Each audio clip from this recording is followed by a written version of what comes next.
This is Code Along with Alex. I'm Alex. We've got no time to waste for a webcam only scene. We're getting right into the docs. So let's get some examples in the standard library using closures. To start, we'll inspect the iterator any function. We just passed to an iterator, or it's a function which when passed an iterator will return true if any element satisfies the predicate, otherwise false. Let's code some code. That's why you came here. It's not called Talk Along with Alex. It's called Code Along with Alex. So let's create a new cargo project. We'll call this iter any. Let's change into that new directory. Open the main.rs. Delete some boilerplate. Actually, we'll leave the boilerplate so we don't have to type println macro every time. So we'll declare a couple vectors using the vec macro, which is super handy. Pardon my hoodie. It's a little chilly. I'm from Southern California, and as soon as it gets below 75 degrees, I am freezing. It is what it is. We're just built different here. All right, so I declared two vectors. Next, we're going to use the iter method for vex. And it'll yield a reference to an integer 32 and destructure it to the actual integer 32. So println, so 2 in vec1, and our empty curly brackets.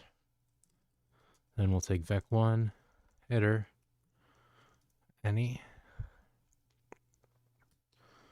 And so then it'll be a reference to x equals 2. And then a semicolon.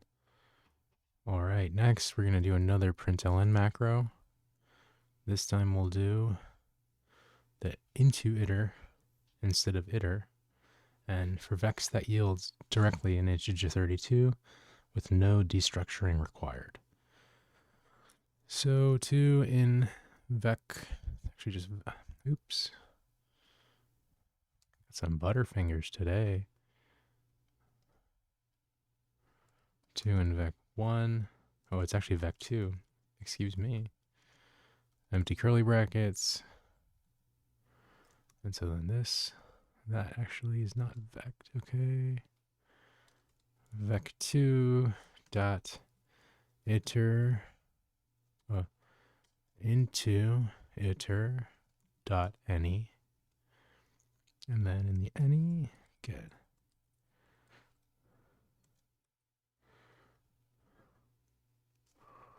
cool. See the subtle differences. Let me close up this section. So for the first method, or the first style, we're using the .iter method, and we actually have to destructure to get the integer 32 result. Whereas using the into iter method, no destructuring is required. Okay. Let's delete this println macro. Let's save. And then let's see what happens when we do cargo run. Nice. So 2 in vec1 true, 2 in vec2 false. Cool. So you can see we got kind of a Boolean check to detect whether the value is in our vectors. Two different ways to achieve a similar task. All right, next. So the .iter method only borrows vec and its elements, so they can be used again. Or so vec1 can be used again after the .iter method, whereas vec2 is not so lucky.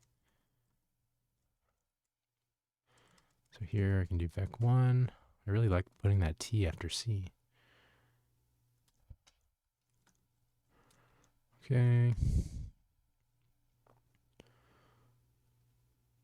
Next, we'll try to print out a little bit more about vec1. So the first element of vec1 is vec1 and the 0th indexed element. So let's save, and then let's see what happens when we do cargo run again. So we got errors because I spelled println wrong.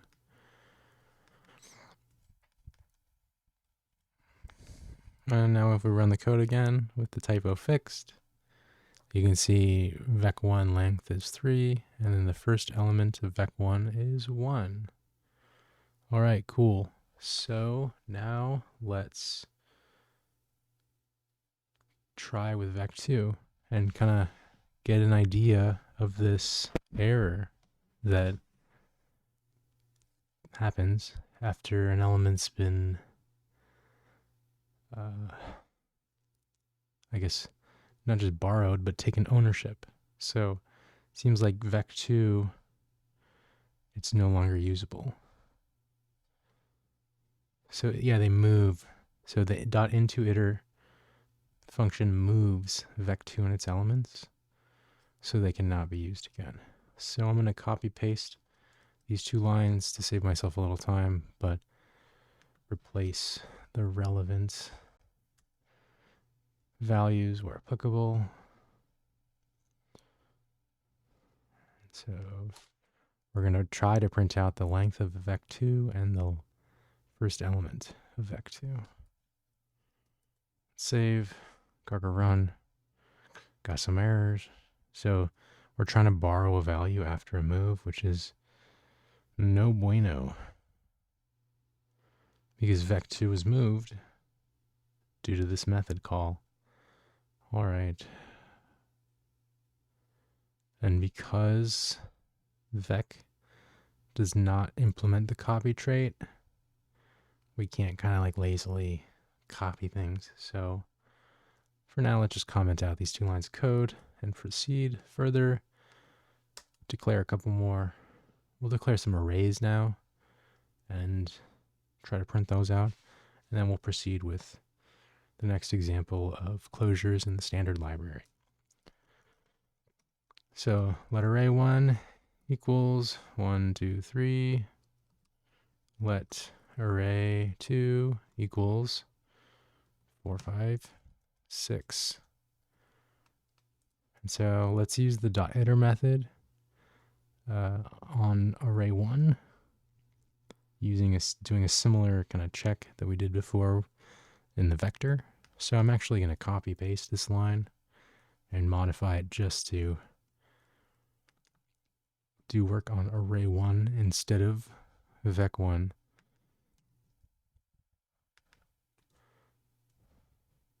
So you can see I really did just replace vec1 with array1.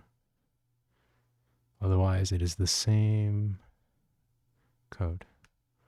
Similarly, let me copy this other line and replace all values of vec2 with array2.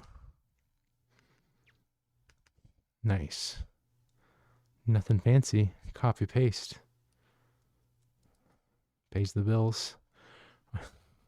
All right, so now we saved it. You didn't see me, but I did Control S.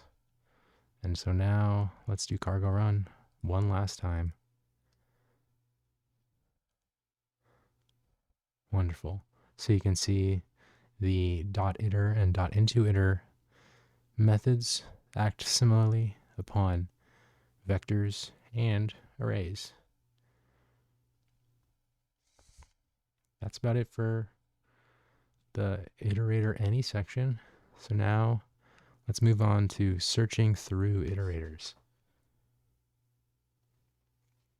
So the iterator find is a function which iterates over an iterator, so meta, and searches for the first value which satisfies some condition. If none of the values satisfy the condition, it returns none. And then if you want to look at the signature, it's here, but we're going to get straight into some coding. So let me close this main.rs and then kind of compress the expanded folder nesting, change back into the main subdirectory for today's work, create a new cargo project called iterfind, and then change into that directory. Change into that directory, and then open main.rs and get to coding. Okay, so I'm going to leave the println for now so we don't have to type that out without the autocomplete helping us. So to start, let's declare, you guessed it, some vectors.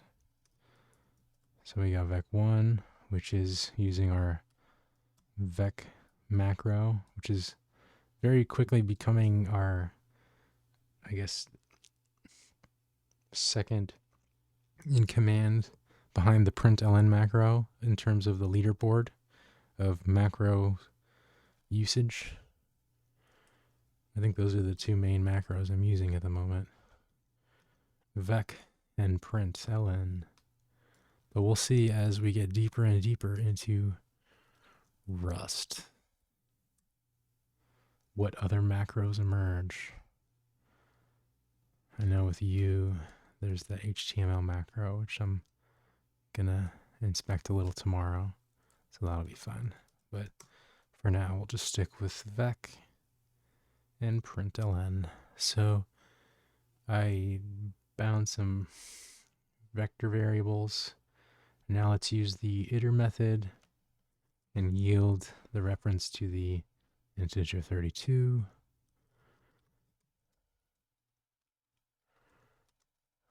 vec1.iter. Okay, and then let mute. And then we'll use the into iter on the vec to yield an integer 32 directly.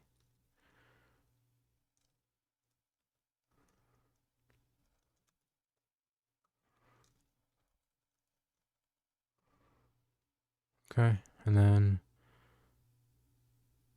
because integer for vex yields reference to integer 32, we want to reference one of its items, so we have to destructure the integer 32, or the double ampersand integer 32, just to a integer 32. So let's clear out this println string, replace it with find2 in vec1. We're just doing another Boolean check to determine if a value is in this vector. I'm going to pass the debug format inside the curly brackets, and then we'll do iter.find. Spelling. It's a challenge. Let's do pipes. There's closures. And inside it, we'll do the double ampersand x. X equals 2. There we go. Next, we'll do something very similar for vec2, but using into iter. So println macro, find 2 in vec2. Again, debug format. Into iter dot find. And here we only need 1 ampersand for x. Oh, something is itchy on my shoulder. And then x equals 2. Cool. Semicolon.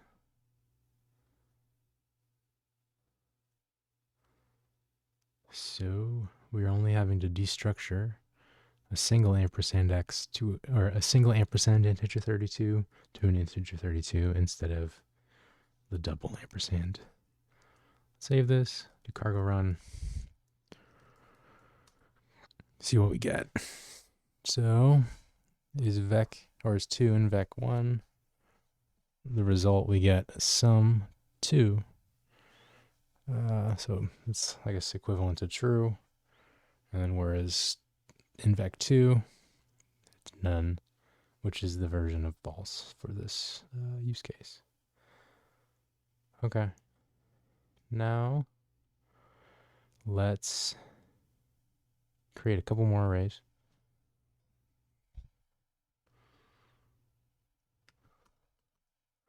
Let array, very similar to our last example.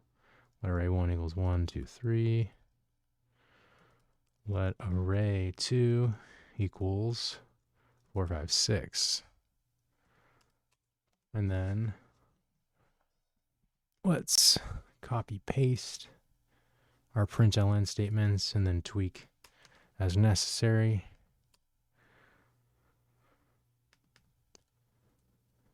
So let's replace vec1 with array1 and iter with array.iter.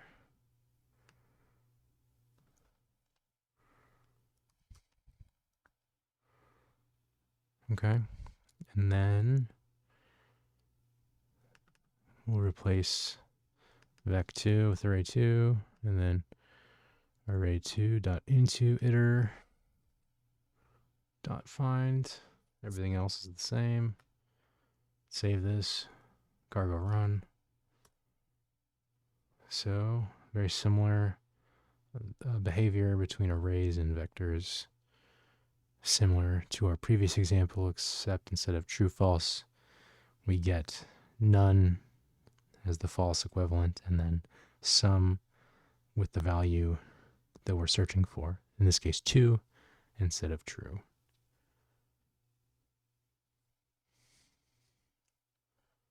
And then I guess we'll do one last example in the iter find realm. Create a vector so we can explore into iterator position. So we could theoretically create a whole new cargo project for this, but it's pretty short, so we'll just nest it inside of iter find, kind of like a little hidden gem. Okay, so let's create another vector. Okay, so now in iter for vex yields reference to integer 32, and position does not take a reference. So we have to destructure the reference to integer 32 to an integer 32. Okay.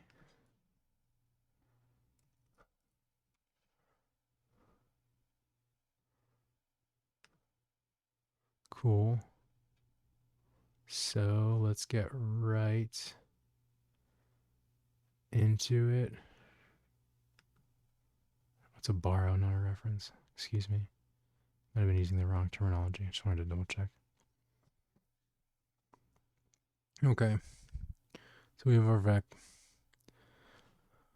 So now let's do let index of first even number equals vec.iter dot position. And then I guess borrow x modulo 2 0. Okay. And then another macro. So I guess this is the third macro that we've used kind of semi-regularly. Assert equals. So index first even number sum 5. So we want to assert that the index of the first even number is 5, which is 1, 2, 3, 4, 5. All right. Save this and run it.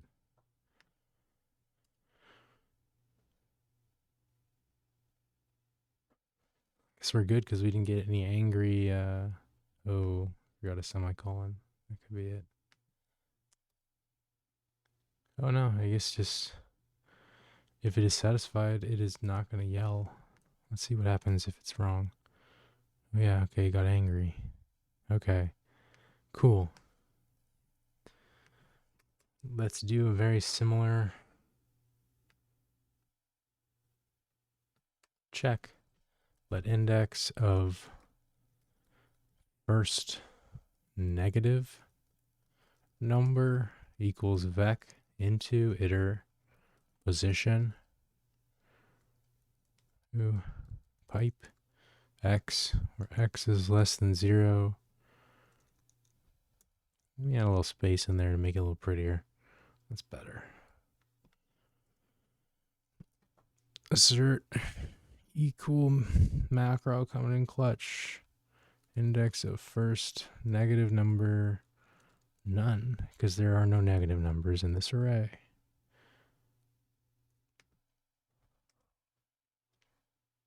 Everything works beautifully. Okay. That was a little whirlwind tour of some examples in the standard library. Now we're going to return to the docs and move on to a new section, specifically higher order functions. So Rust provides higher order functions, HOF, the Hall of Fame. These are functions that take one or more functions and produce a more useful function. Damn. HOFs and lazy iterators give Rust its functional flavor. Okay, let's get into the code. So let me change back into the function subdirectory. Create a new cargo project. We'll call this one Hof. And let's change into Hof.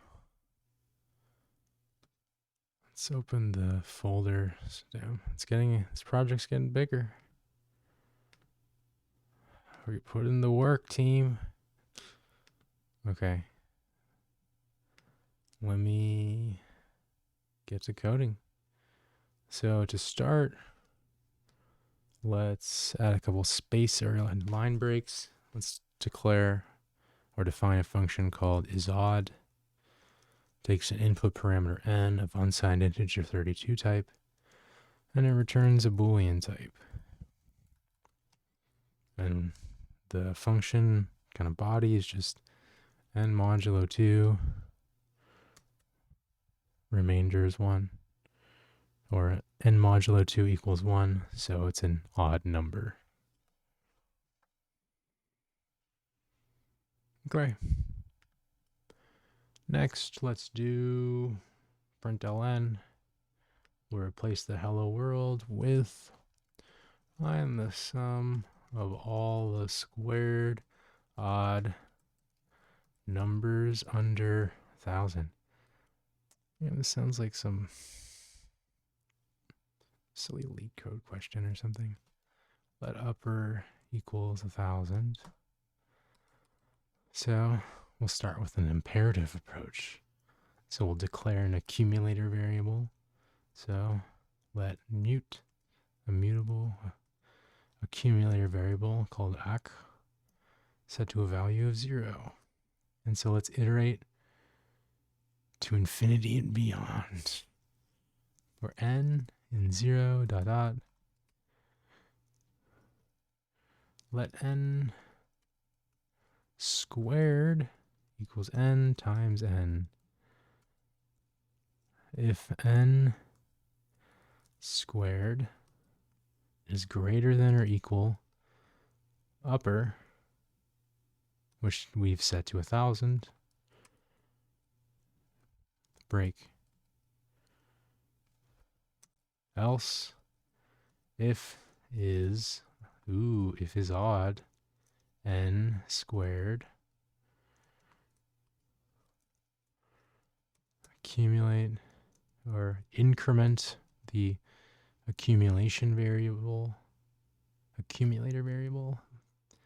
by n squared. Okay, cool. And then let's do the println macro. Now we'll do imperative style, or this is declaring the imperative style. Excuse me. And then pass the ACC variable. And next, let's do a functional approach. Let sum of squared odd numbers type unsigned integer 32 equals 0 to infinity map that closure goodness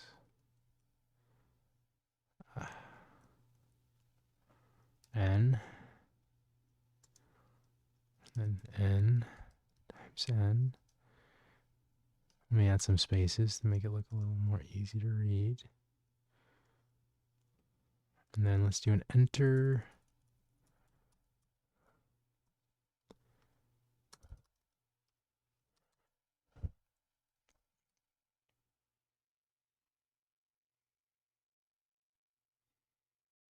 Tick while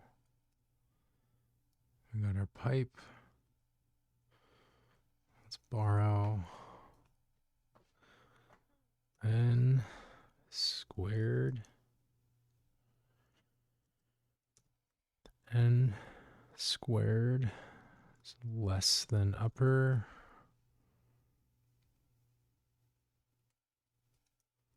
dot filter. Again, we're going to borrow n squared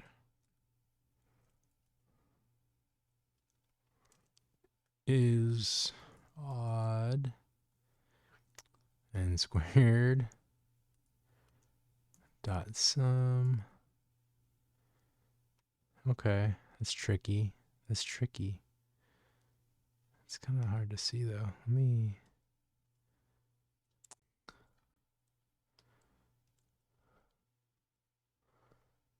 Yeah, that'll be easier if I. Oops.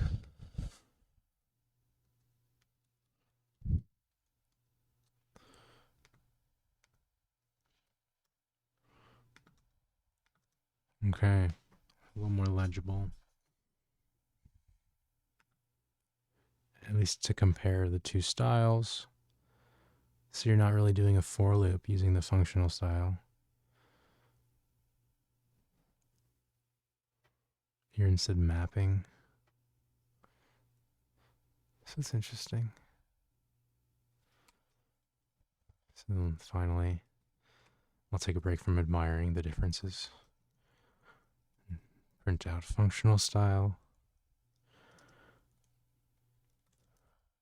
And sum of squared odd numbers. Now we can save this and do cargo run inside of our Hoff directory and see that we get the same exact result using an imperative or a functional style. It would be interesting to see which one is faster or if they're both optimized to basically run at the same speed with Rust magic behind the scenes. But that's a question for another day. So that was another section. We've got one more for today. And that is diverging functions. Diverging functions never return. They're marked using an exclamation point, which is an empty type. So that would be something like this foo function shown in the docs. As opposed to all other types, this one cannot be instantiated because the set of all possible values this type can have is empty. Note that it is different from the empty unit type, which has exactly one possible value.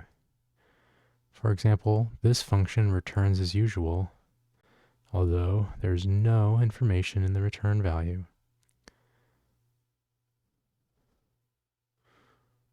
So you can see. Actually, let's just do it, man. I'm gonna, just because it's a small function doesn't mean it doesn't need to get coded. So cargo new diverging cd diverging.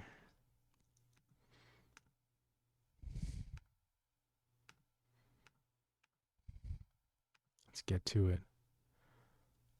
So let's declare or define a function called sum function, and it's just empty. And then let's do let a equals sum fn.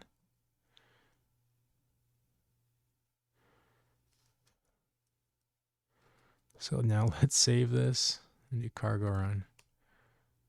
Hello world.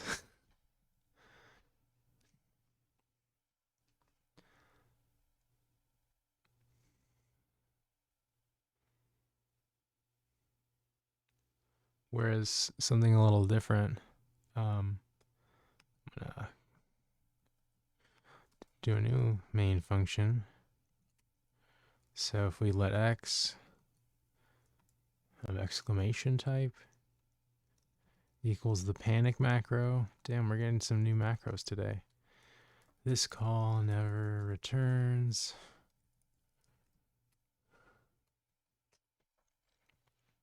And then the println macro. You will never see this line. Save that, run it again.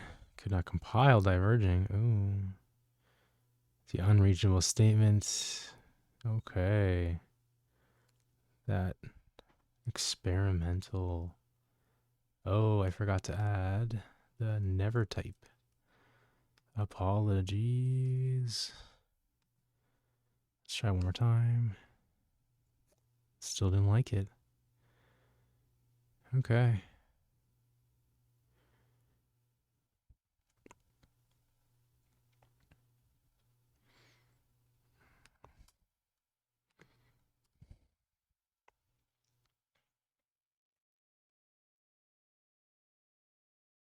And so the docs are saying that although this might seem like a abstract concept, is very often useful and handy. And so the main advantage of this type is that it can be cast to any other type and therefore used to places where an exact type is required, for instance, in match branches. So this allows us to write code like this. So let's get right to it. Main function body. We're going to do a nested function called sum odd numbers. Takes an input called up to, which is a type of U32, and it returns a U32 type. So we're going to define, using that kind of imperative approach, an accumulator variable that's mutable, and we're going to bind it to 0 to start. And so then for I in 0 up to, and so notice that the return type of this match expression must be U32 because of the type of the addition variable. And so let addition U32 equals match I modulo 2 equals 1. So the I variable is of type U32, which is perfectly fine. So true. If the match arm is true, then return I. On the other hand, the continue expression does not return a U32, but it's still fine because it never returns and therefore does not violate the type requirements of the match expression. Interesting. So it's like a loophole. Tricky. Okay, semicolon. And then take our accumulator variable and then increment it by addition variable.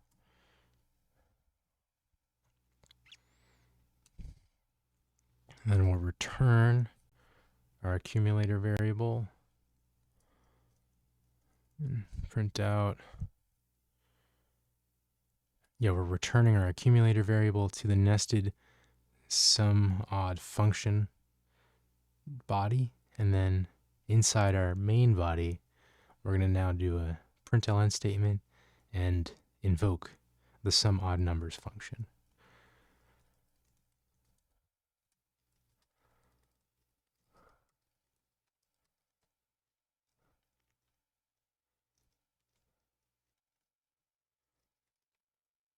Excluding, and then we'll do sum odd numbers up to 9.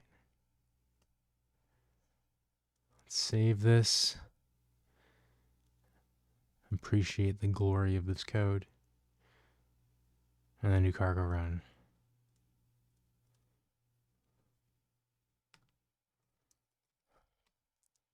Nice.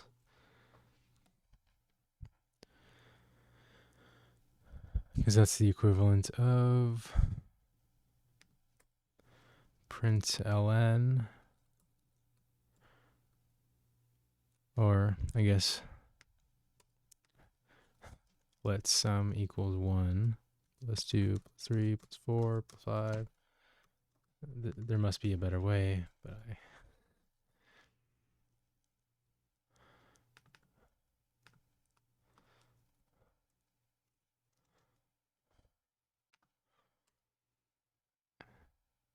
odd odd numbers. I didn't read the instructions very carefully.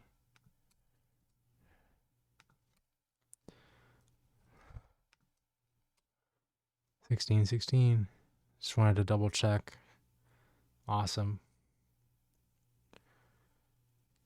We go back to the docs real quick. Take a look and see that we've finally finished chapter 9 of Rust by Example. This one was another long one, but it was a good one. The content's definitely getting a little more interesting and applied, so I'm happy about that. I'm excited for what's coming soon, specifically modules, and then crates, cargo, and then deeper dives into macros and traits. I think it'll be fun. So thank you for joining me on this adventure. Look forward to seeing you next time. I'm Alex. This has been Code Along with Alex, and have a great day.